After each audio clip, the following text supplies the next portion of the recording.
আমার ছোটবেলা থেকেই প্ল্যান ছিল কিছু হইলেও একটা করব। সেক্ষেত্রে টিসিতে দোকান দেওয়ার কথা ছিল, বাট দিতে পারি নাই। এখন শনির একটাতে একটা টি স্টল দিছিলাম, শুরু থেকে ছোট করে একটা টি স্টল দিছিলাম, পরবর্তীতে আমি ডেকোরেশন করে এভাবে করছি। তো মাশাআল্লাহ কাস্টমার আছে এবং আমি চেষ্টা করি আর কি কোয়ালিটি ভালো করা, যত ভালো করা যায়। বেস্ট কোয়ালিটি যত করবেন ততই কাস্টমার অ্যাগ্রেসিভ হবে। আমাদের ব্যবসাটার জার্নি শুরু হলো গিয়া আমরা 3 বন্ধু যখন একসাথে বসি, আমাদের 3টা বন্ধু আমরা আগে থেকে নিয়ত ছিল যে ব্যবসা করার। তো এই ক্ষেত্রে মনে করেন এই ব্যবসা করার নিয়ত ছিল না, বাট হয়ে গেছে। মনে করেন আমরা বসলাম একদিন, বৈশা বললাম যে এইভাবে আমরা তো চা বানাইতে পারি আগে থেকেই, তো দেখি চা বানাই, শুরু করি, তারপরে আল্লাহ ভরসা যা হবে। 3 বন্ধু স্টার্ট করে দিলাম, তারপর থেকে হয়ে গেল। আপনাদের এখানে কি কি আইটেমের চা পাওয়া যায়? আমাদের এখানে বর্তমানে বাদাম চা পাওয়া যায়, রেগুলার চা পাওয়া যায়, রেগুলার বড়টা আছে, মিক্স বাদাম আছে, খেজুর গুড়ের চা আছে, খেজুর গুড়ের রং চা আছে, আদা চা, পুদিনা চা, 25-26 ধরনের চা আছে আর কি, সব মিলে। আমার দোকানটা ছিল আগে ধনিয়া কলেজের সামনে। কোনো একটা কারণে আজকে এই জায়গায় আসা। এখানে যদি স্টুডেন্ট আসে, রিজনেবলের ভিতরেও একটা সুন্দর একটা চা খাইতে পারবে, পরিমাণে কম হবে বা টেস্ট ভালো হবে, আড্ডার জন্য ভালো হবে। এই জায়গার অ্যাড্রেসটা একটু বলে দেন। এই জায়গার অ্যাড্রেস হলো গিয়া শনির একটা ব্যাংক এশিয়ার সামনে। আমি তরুণদের ক্ষেত্রে এটাই বলতে চাই, যদি কারো বিজনেস করার চিন্তা থাকে তাহলে ঘরে বসে থাকেন না, শুরু করে দেন। আজকে একটা শুরু করলে কালকে আরেকটা খোঁজ পাওয়া যাবে। যদি শুরু না করে আমরা ঘরে বসে শুধু থিঙ্কিং করি যে এটা করব এটা করব, তো সেক্ষেত্রে কিছু হবে না।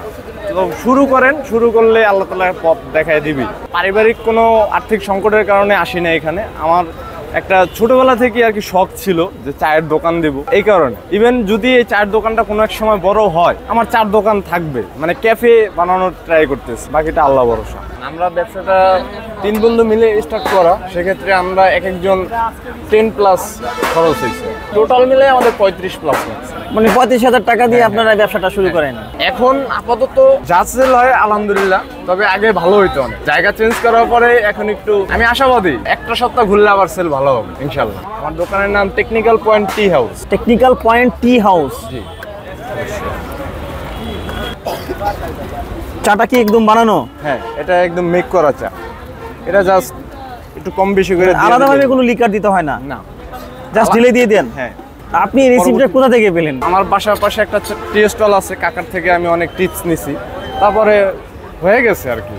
মানে মানুষ চাইলে সব পারে, আর যদি ভালো ভালো নিয়ত থাকে, ঠিক আছে, এটা অবশ্যই হয়ে যাবে। নিয়ত ভালো রাখলে ভালো কিছু পাওয়া যায়। আমার নিয়ত আছে আর কি, আমি ওই যে এমনি সেমনি চা বানায় দিব না। অনেক চা পাওয়া যায় এই শহরে, বাট যদি কোয়ালিটি ভালো থাকে মানুষ এমনিতেই খুঁজবে আমাকে। এই জন্য আমি চেষ্টা করি যে কোয়ালিটি ভালো রাখা। এটা কি চা বানাচ্ছেন ভাই? এটা রেগুলার চা। জি, রেগুলার দুধ চা। হ্যাঁ। আচ্ছা, রেগুলার দুধ চার প্রাইসটা কত? 10 টাকা। 10 টাকা। 10 টাকা থেকে শুরু, 40 পর্যন্ত শেষ।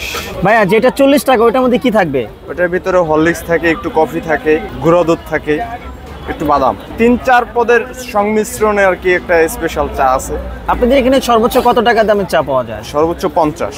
50 টাকা। সর্বনিম্ন 10 টাকা। সর্বনিম্ন 10 টাকা, সর্বোচ্চ 50 টাকা। তবে রেগুলার চাটাই বেশি চলে। আপনি 10 টাকায় যে চা খাওয়ালেন, আমাকে কি 10 টাকার চা দিয়েছেন? আপনাকে 15 টাকা দিয়েছি। 15 টাকার দিয়েছেন। আপনি যে 15 টাকার চা খাওয়াইছেন, আমরা বসুন্ধরা যে চায়ের আড্ডা চা খাই তার চেয়ে বেস্ট। আলহামদুলিল্লাহ। এটা কি চা হচ্ছে ভাইয়া? এটা দুধ চা। দুধ চা। হ্যাঁ।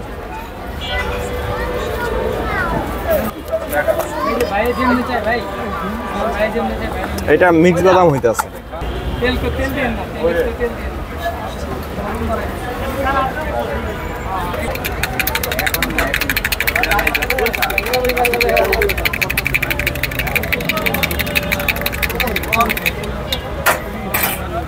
ভাইয়া চাটা নিন।